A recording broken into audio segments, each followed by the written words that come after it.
The martial arts tree for the assassin is one of the most confusing and difficult trees in Diablo 2 Resurrected to understand, especially since she wasn't very good before the 2.4 PTR patch. So how do her skills work? What do you need to know and understand about her skills in order to use her more effectively? I'm Potato Peeker, and that's what we're going to talk about in this episode of Skill Mechanics.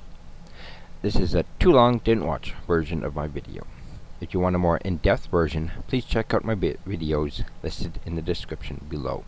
One of the problems with the martial arts tree is that it simply wasn't very good. Because it wasn't very good, no one used them, and since no one used them, no one made videos or tutorials about her. But in 2.4, that has changed.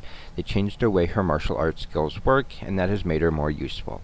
They are, however, still complicated. So with that said, this is not a build for someone new to the game, and if you've never played the martial arts assassin before, this isn't going to be your first build on ladder reset. So first off, there were two types of skills. The left lane and the middle lane are your charge up skills. Your right lane is the finishing moves. So you use the charge skills to build up your charges, and then your normal attack or finishing move to release the charges.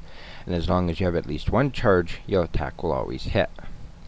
Now, while you're using your charge skills, you have the orb orbiting you. You are not getting the benefit from the charge while it's orbiting you. It's not until it's released that you get that charge.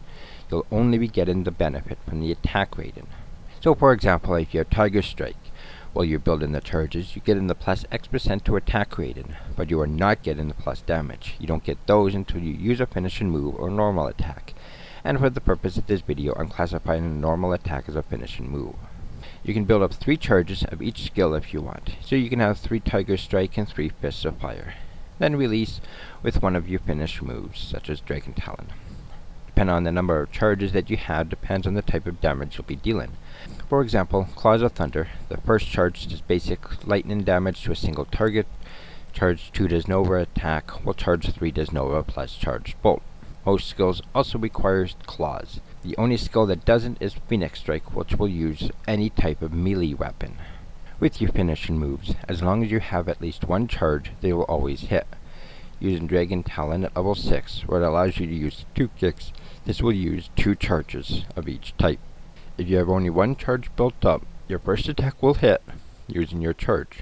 Your second kick, however, will be a regular kick and only has a chance to hit.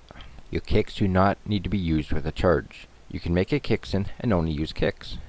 Dragon Talon, for example, is a great boss killer, but you have to be careful.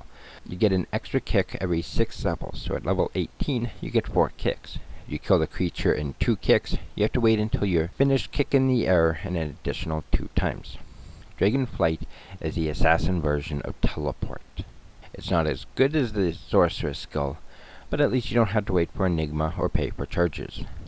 Well, that's the basics of the martial arts assassin tree. They are a bit more complicated than that, but this is the short version. I do have a video for charge up skills and one for finishing moves. Check those out if you're interested in a lot more detail. Comment down below if you're going to give her a try. If you like what you saw, please don't forget to like, share, and subscribe to catch more. Thank you for watching, and I hope to see you in the next video. Thank you, and goodbye.